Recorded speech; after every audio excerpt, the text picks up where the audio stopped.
for the invitation. It's a pleasure to be here and to give a talk at this conference. Yesterday evening I was told that 5 years ago Neil Strickland gave a talk here and posed the question, what is a convenient way to axiomatize triangulated categories which are endowed with a monoidal structure, and what kind of axiom should be imposed on these two structures to describe a nice interaction? So in a way this talk will offer an answer to this question. So the title of the talk is Derivators, Properties versus Structures.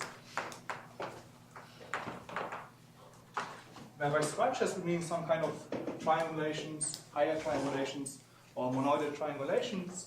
And by properties we mean some exactness properties of abstract homotopy theories.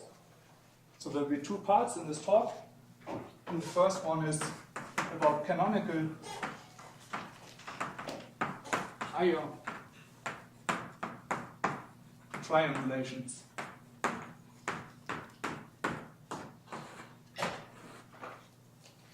Okay, so to set the stage, let's stick to a typical situation of a triangulated category. So let A be abelian.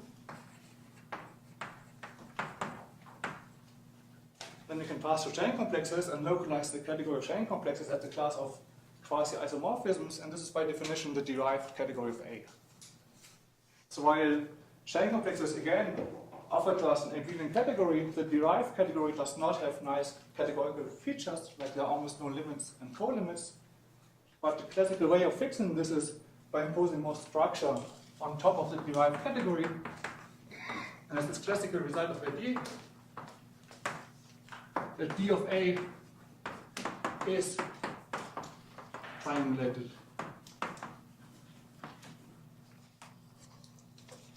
So of course the triangulation is sort of the specification of some additional structure which consists of a self-equivalence of the derived category together with a class of distinguished triangles. And in any such distinguished triangle, we call the third object the cone of the morphism, which is the first part of this triangle. So more generally, if T is triangulated,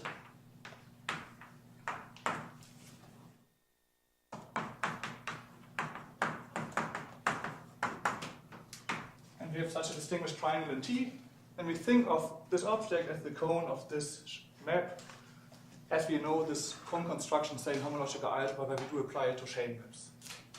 So let us see if we get a nice description of this cone in the context of homological algebra. So let's again take the derived category of our abelian category. And then the way we construct this classical construction is we take a chain map F and we extend it to a distinguished triangle such that this third object is really the cone as we know it from homological algebra.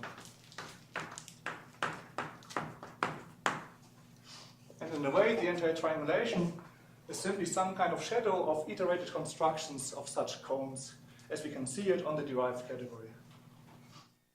So now let's take a slightly different perspective on how we construct this cone in order to also fix the issue that cones are in general not functorial at the level of derived categories. And to do this, let's introduce the following notation. Ordinal 1 is simply the pose set, which looks like this.